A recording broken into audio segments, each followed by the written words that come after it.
Welcome to the third and final episode in this series of the life and times of Henry Vahlkamp. In this episode, we will step back in time from 1901, where we last left off, back to 1870, where Henry met William Lemp. But this time, instead of following the company's story, we will follow the Vahlkamps and the Lemps as people and families.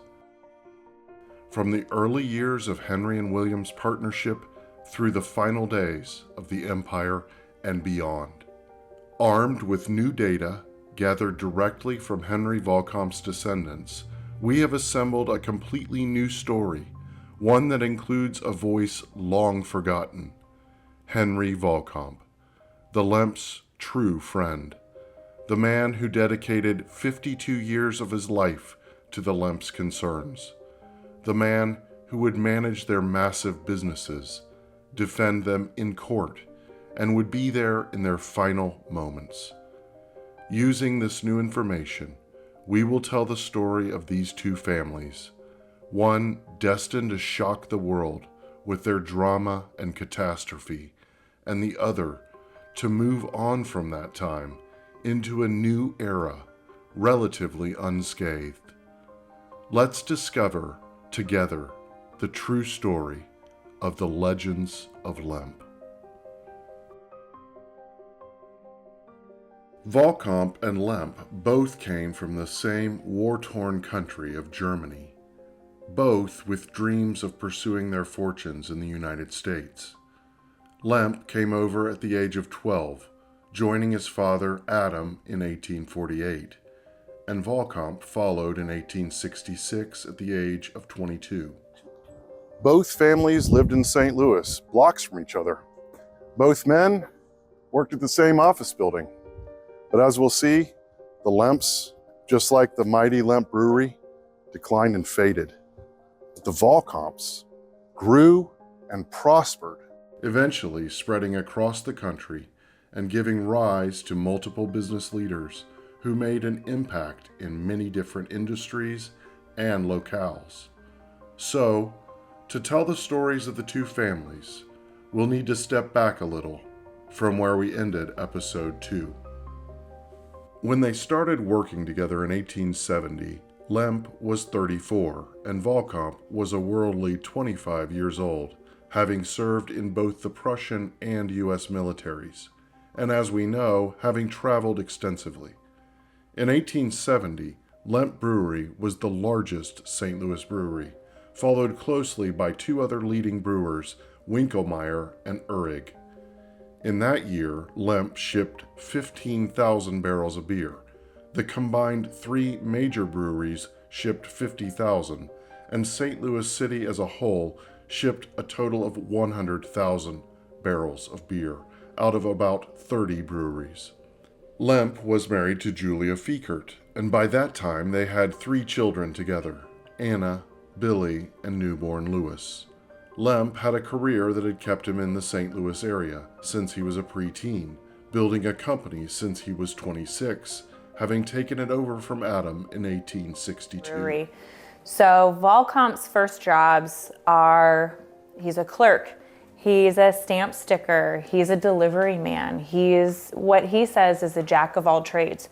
So he really starts from the ground up, which is very similar to how Lemp liked to start most of his people. Not sure if it was just a way for him to kind of tell what was the best job for them, or for them to kind of get a feeling of no matter how far they got in the company, they always knew what the lowest worker was going through. But very quickly, Henry became more than all of that, essentially taking over all of the commercial aspects of the business, freeing Lemp up to do operations and brewing. Vahlkamp hit the ground running in his new home city of St. Louis. In 1871, within a year of meeting Lemp, he was serving on the St. Louis Board of Public Schools and as a director in the German Savings Institution, in addition to his many duties at the brewery. We believe he lived as a single man in the dormitory, built for the workers at the Lemp Brewery, or he rented a room nearby. And in the early 1870s, Henry meets and then marries Helen Hay. Helen Hay came from a brewer from Galena, Illinois. So you can kind of see how a lot of these brewing families really intermixed. And so he says that Vahlkamp states that he was married in his cousin Fritz's home.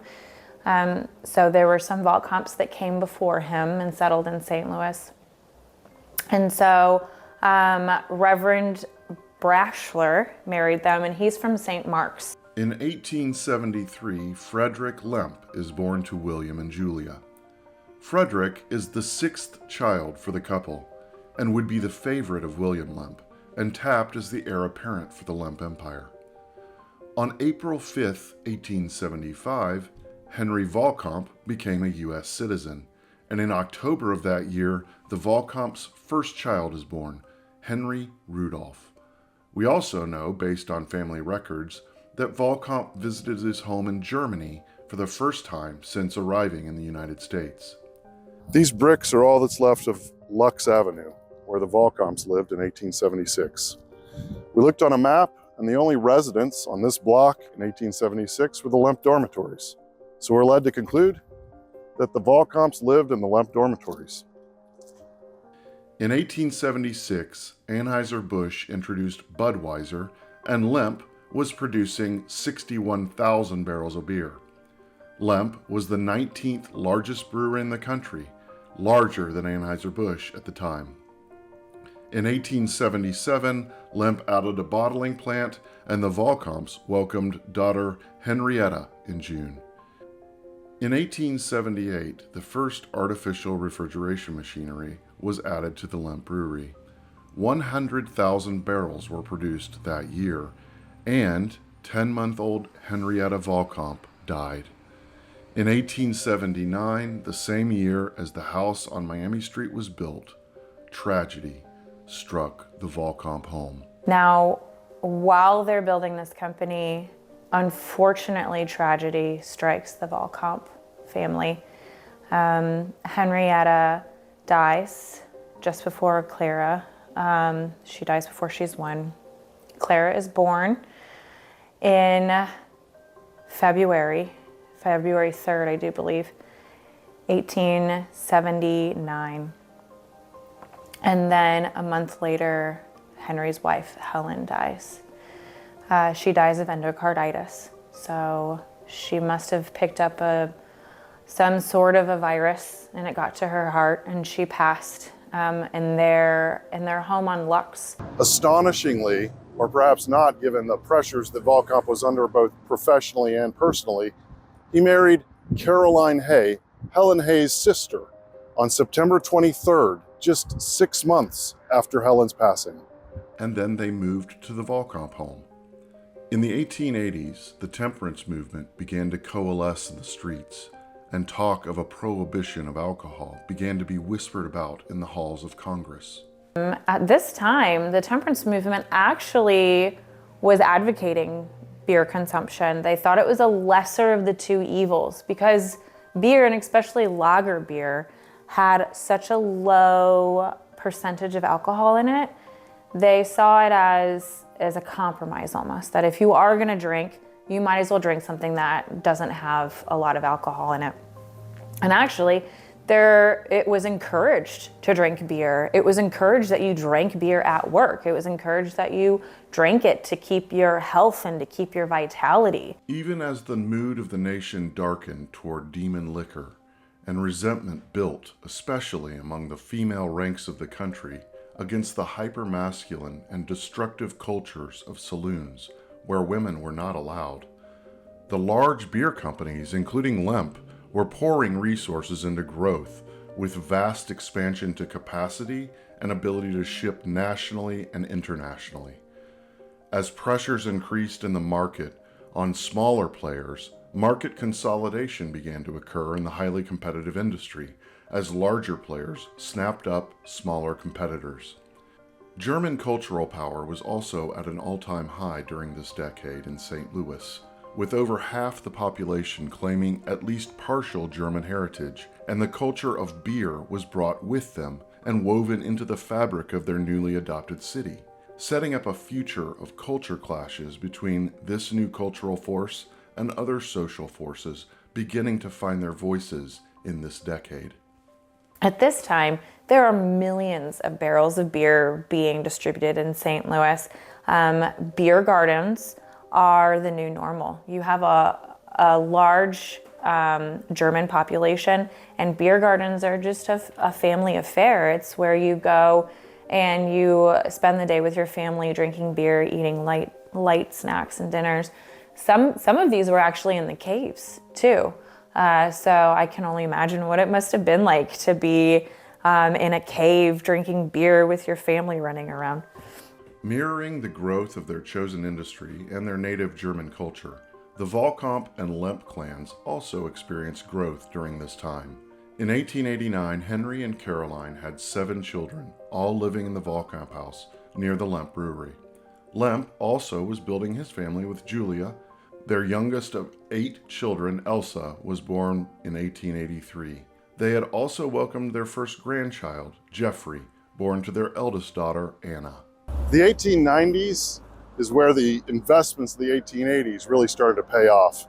I'm standing on one of those investments right now, a cable railway car that would take the brew down the hill to the main railway companies, and then up the hill would come raw materials into the Lemp Brewery.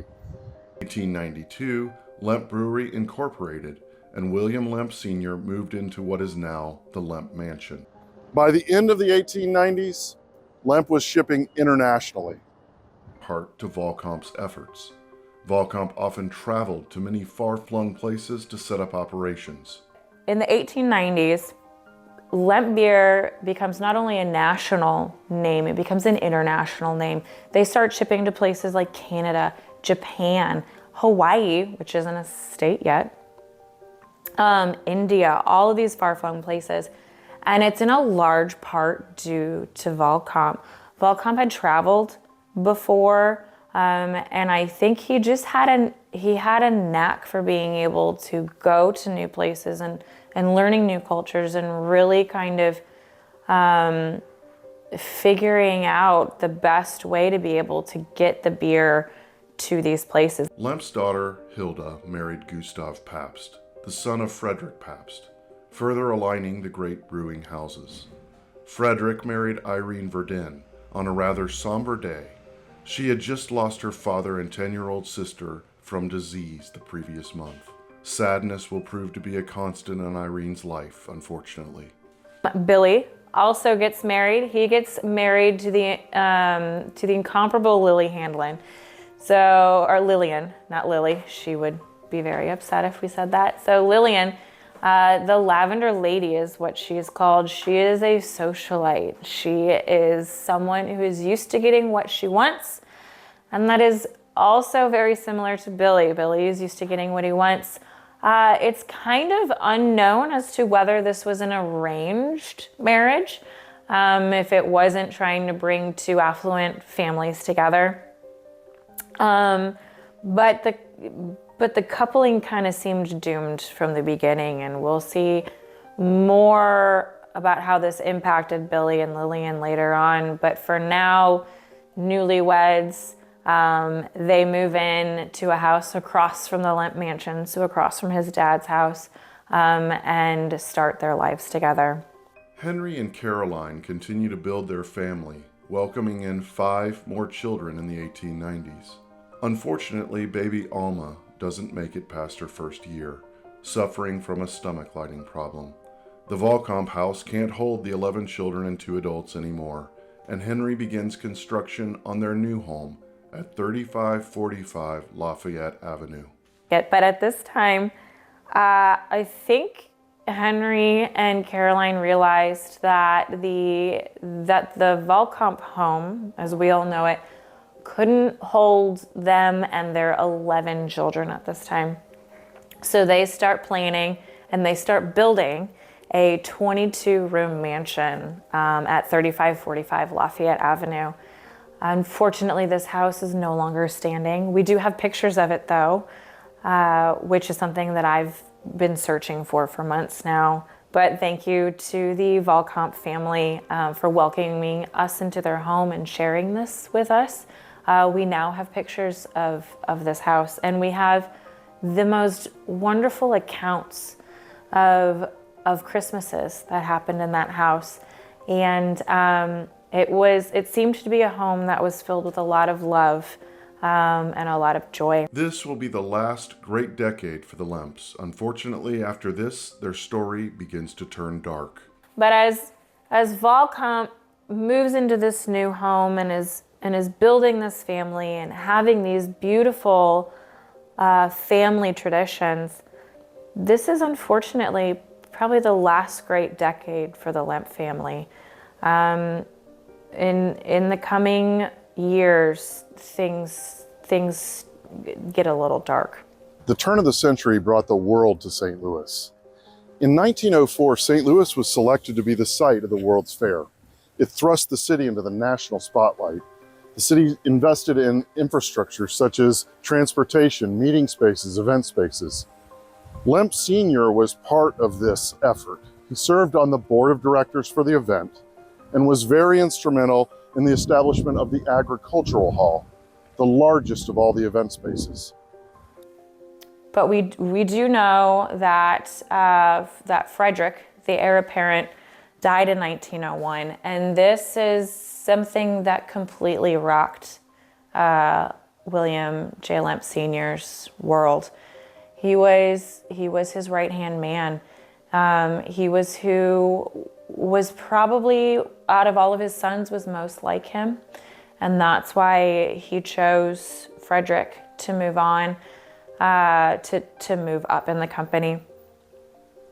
But he dies unexpectedly. Irene, Frederick's wife, is left with their daughter Marion. So Frederick passes.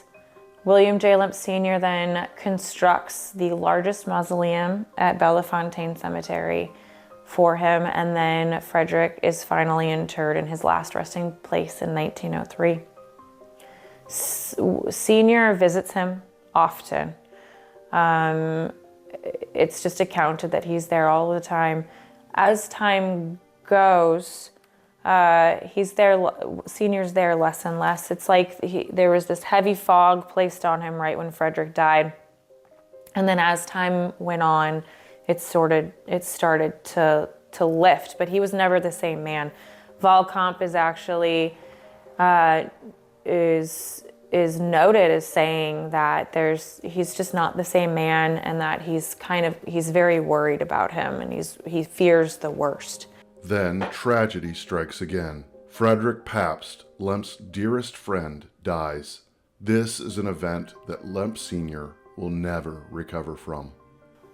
In the months after that, Senior is pretty much not in his headspace, as we would say. He's using the caves to get to work because he doesn't want to talk to people. He's not involved in the business and the day-to-day. And I can only imagine what it must have been like for Vahlkamp to sit there and watch his best friend and his business partner just fade away. And he's trying to continue the business and to keep it going. But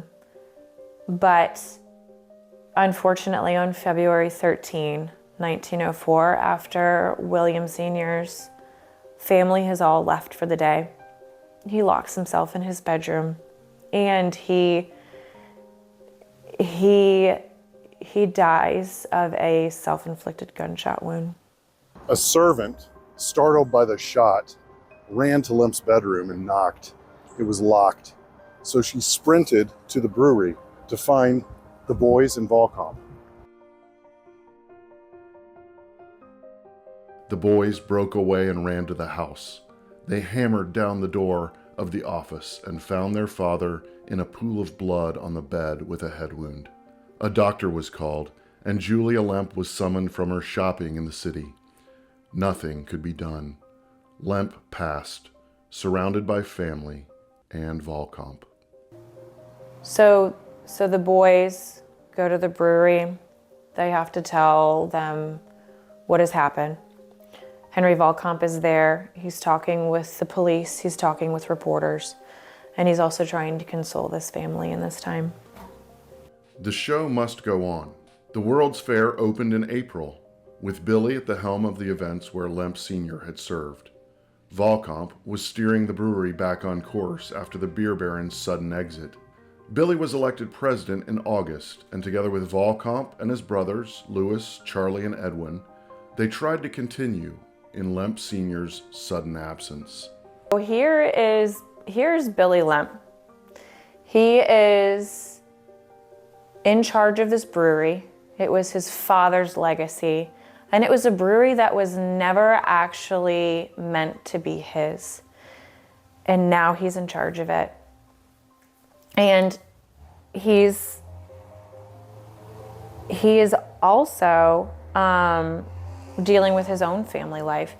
He has a marriage, he's in a marriage that is not a happy one. The only shining light that has come out of that for him is his son, William J. Lemp III.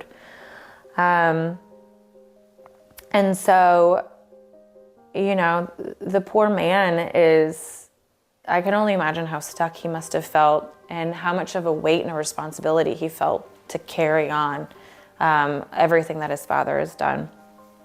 Julia Lemp died of cancer in 1906, leaving behind a broken family and a large inheritance. Elsa Lemp, the youngest child, was now the richest single woman in St. Louis. Shortly after Julia's death, Louis and Edwin left the company to pursue other interests, and Charles left the brewing business for the financial services industry. At the end of the 1910s, it was just Billy, Charles, and Vahlkamp running the company. Vahlkamp took a long break to visit his family in Germany in 1906, likely due to the immense pressures on him after Lemp died. It wasn't only Billy's brothers who were drifting away from him. His wife Lillian was distancing herself from him as well. Eventually, the troubled relationship ended up in the divorce court, resulting in yet another personally devastating blow to Billy. The trial of the century, these two people get into court and they just air all of their grievances. Lillian talks about how he's beating her and sleeping with a gun pointed towards her. You know, he obviously says that never happened, and that Billy's drinking was getting bad. You know, Billy was known to throw a couple back. And so this trial goes on, and Henry Vahlkamp's in the middle of it again. So at this point, the brewery owns the house that Lillian and their son, William III, is now living in. And so what Billy does is Billy asks Henry to come to court and to say that the rent hadn't been paid. The rent hadn't been paid for a couple of months for whatever reason. So here's Henry Vahlkamp. He's on the stand, sworn in, and he has to tell the judge that, yes, the brewery owns the house, and no, they haven't been paying rent. So now the brewery has to evict Lillian and their son. In the 1910s, the temperance movement was nipping at the brewers' heels. The previous decade showcased how wonderful beer was to the world, and this decade would bring a 180-degree turn to that sentiment. Billy Lemp's family life was in shambles at this point. He doesn't see his son enough, and with the weight of carrying the brewery forward in the shadow of Prohibition, he decides to retreat to St. Louis County to regenerate his soul. Now, St. Louis County at this time is mostly wild. It's not all of the sprawling suburbs that we have today. And so Billy goes out there and he starts hunting and camping, and he finds a beautiful parcel of land looking over a bluff and the river, and he decides to purchase it. He then built his home called Allswell. And it's a beautiful, stately house. It's It's his country home. Because now we have train transportation, so people can go from the city and go out to the county, and it's not a long carriage ride. So they're able to, people who have the money, who can do it, are able to take a short train ride and go out and visit the countryside. Charles Lemp moved out of the Lemp Mansion in 1911 and into the Racket Club in St. Louis City. The Lemp Mansion was converted into offices for the brewery.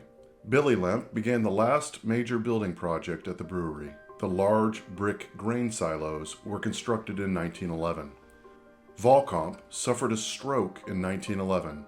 He spent 6 months abroad with his daughter Martha, where he stayed for 6 weeks at Salzuflen, a mineral spring resort, in hopes of restoring function into his left arm that was paralyzed due to the stroke.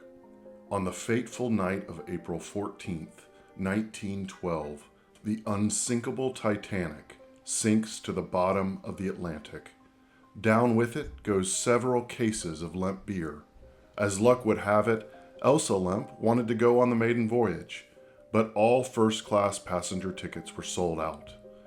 Lillian and William J. Lemp III watched the boat disembark from Liverpool. As a result of Henry's many engagements in the St. Louis community, he was interviewed for the elite Book of St. Louisans in 1913.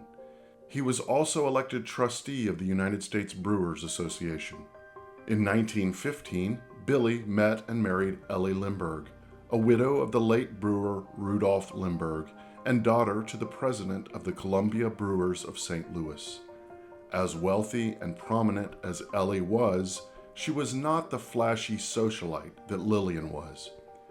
Billy and Ellie spent their days at Allswell, a country estate that Billy built in 1910.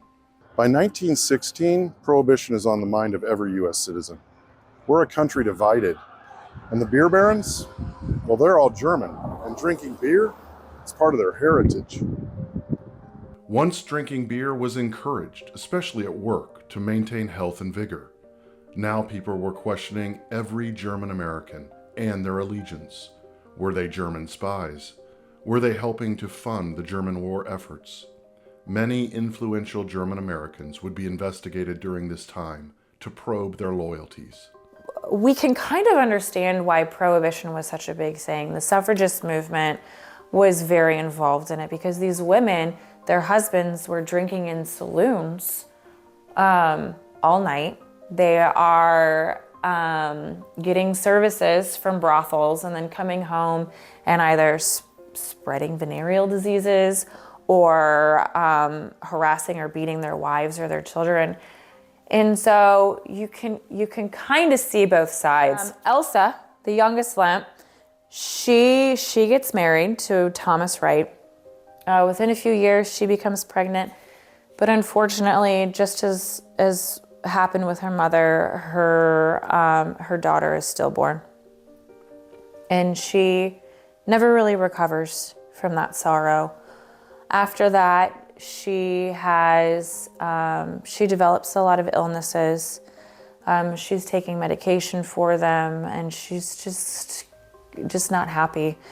So eventually, she is so sad and so distraught, and her marriage just didn't really work out. So her and Thomas end up getting a divorce. And Billy Lemp suffered the death of a brother, suffered the death of his father and his mother.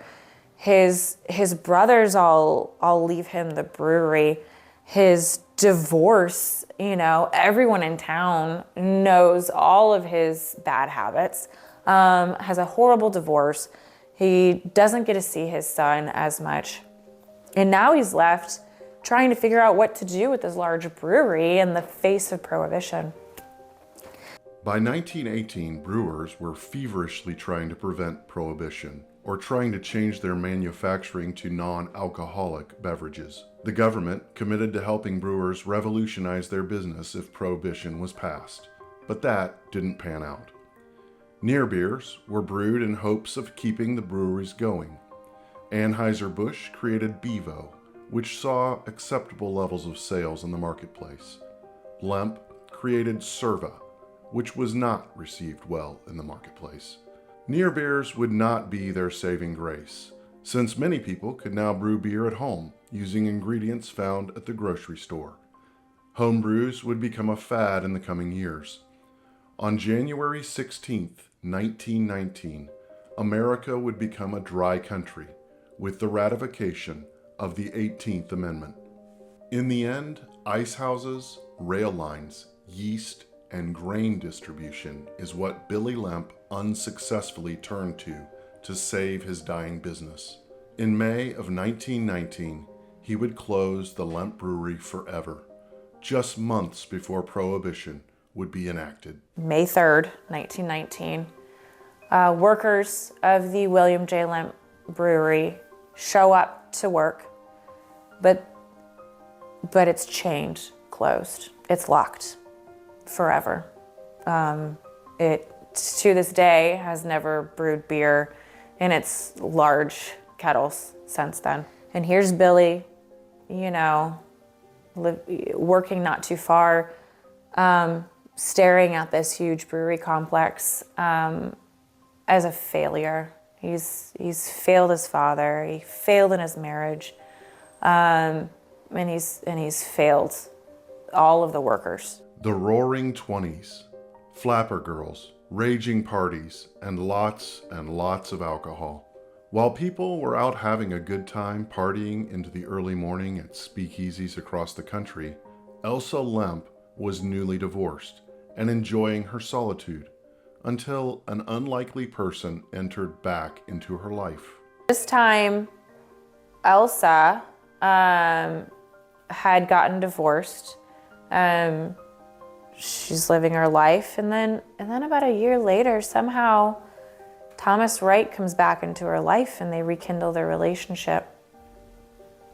They go on a short honeymoon for someone who has that much money.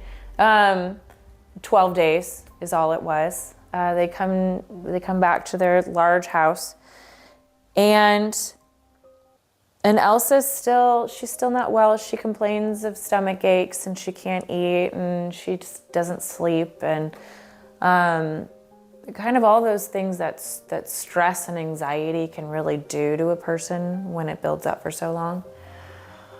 And then one morning, Thomas wakes up. He sees Elsa. They're in separate beds, and she says, I think I'm gonna go back to sleep. I didn't really sleep very well last night. He knew that she'd gotten up a couple of times. And as the story goes, he gets up, goes to get himself a bath, and then hears a loud noise. Goes into the bedroom, and he sees Elsa, and she has apparently shot herself in the chest. As the account goes, he alerts the servant. The servant comes up, call the doctor. There's nothing that can be done. So now this is the second Lemp who has died from a self-inflicted gunshot wound. Thomas Wright was questioned multiple times, and he changed his story many times. Many things didn't add up. There's a theory that he had Elsa killed, or he killed Elsa for the money. But if that was the plan, it didn't work out. She didn't write him into the will. He never got a dime. The money went to a children's hospital. Vahlkamp was there for the family during the funeral. This will not be the last one he attends. By 1921, Prohibition was in full effect. The making, transport, and consumption of alcohol was completely forbidden. But that didn't keep Americans from having fun. The cocktail was invented to cover the taste of bathtub gin.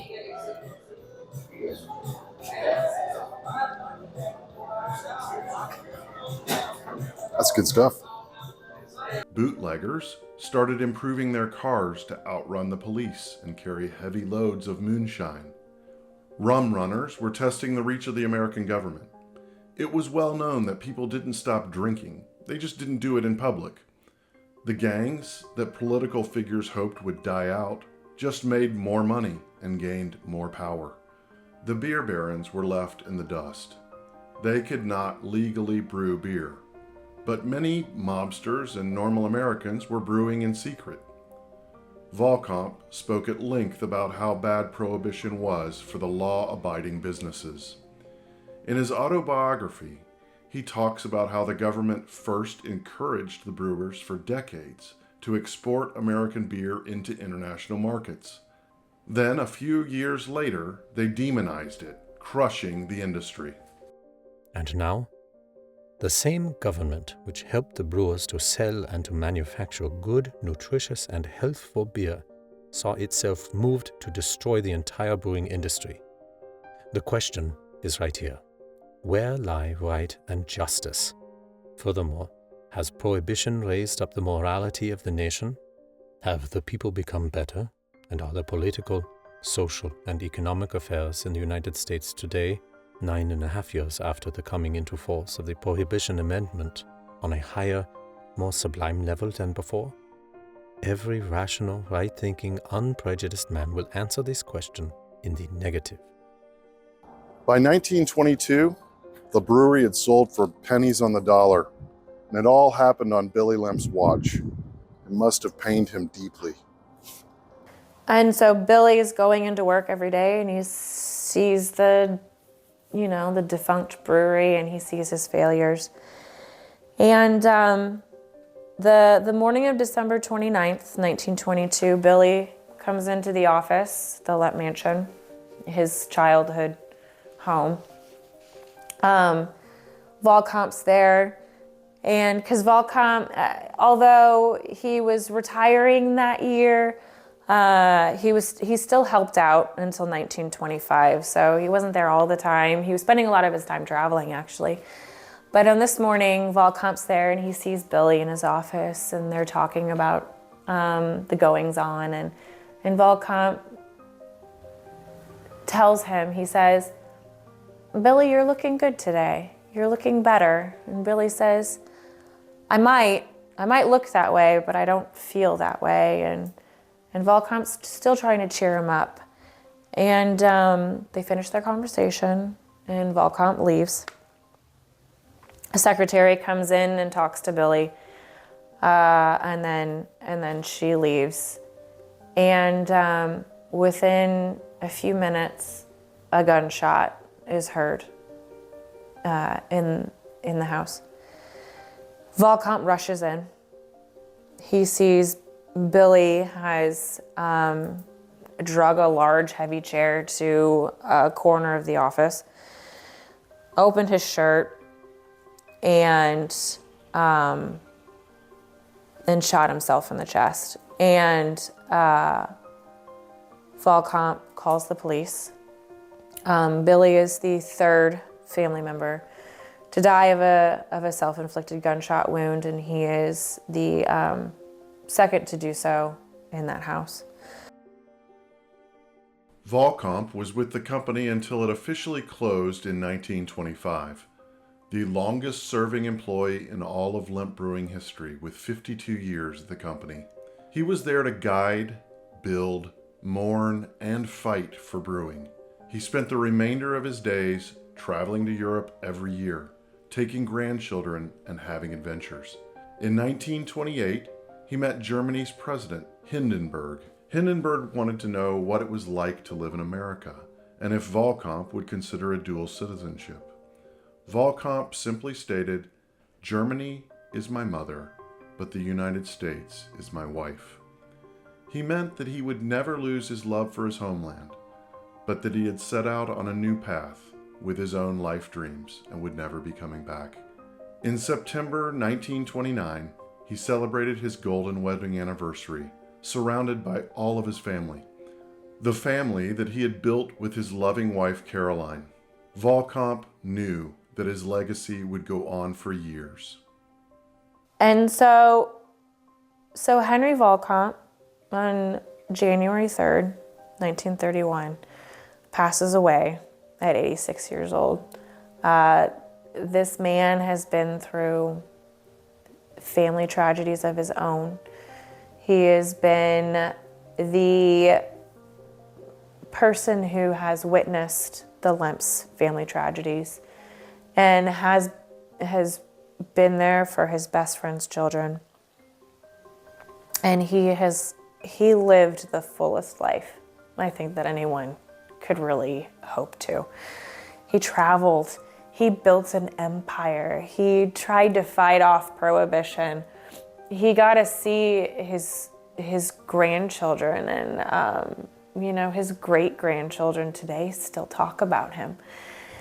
And and now we're talking about him. And I think it's 100 years after he's retired, he's finally getting some credit that's due. The end of the Lemp legacy doesn't end in the same uplifting way as the Vahlkamps. Charles Lemp moved back into the Lemp mansion after the company closed. He became reclusive, eventually never leaving the house and only having the companionship of 2 servants and his dog Serva. And he's in such constant physical pain, and I think probably constant emotional pain of living in the house that so much tragedy has happened. And in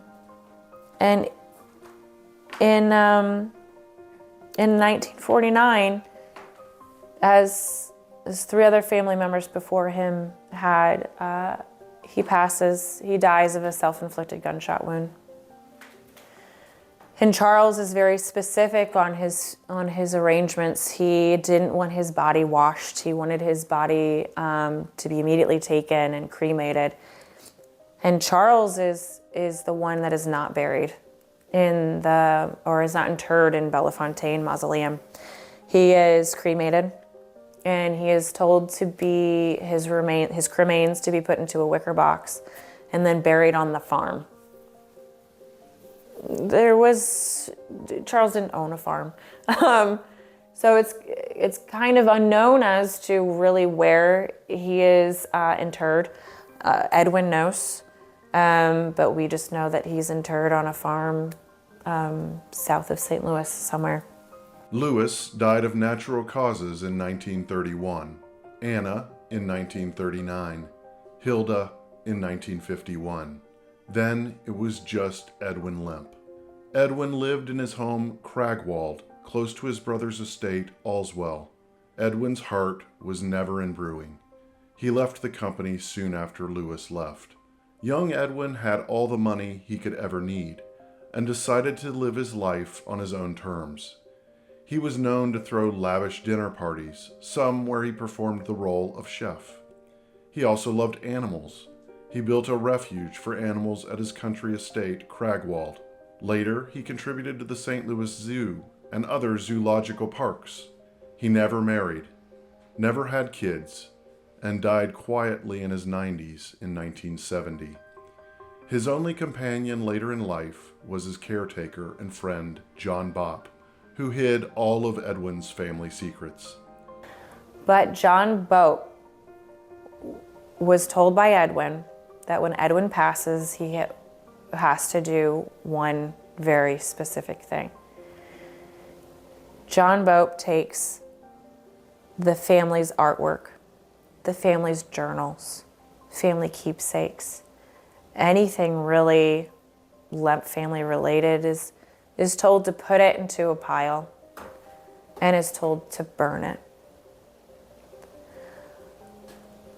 I don't think Edwin wanted anyone after he was gone to really think about the Lemps, maybe, or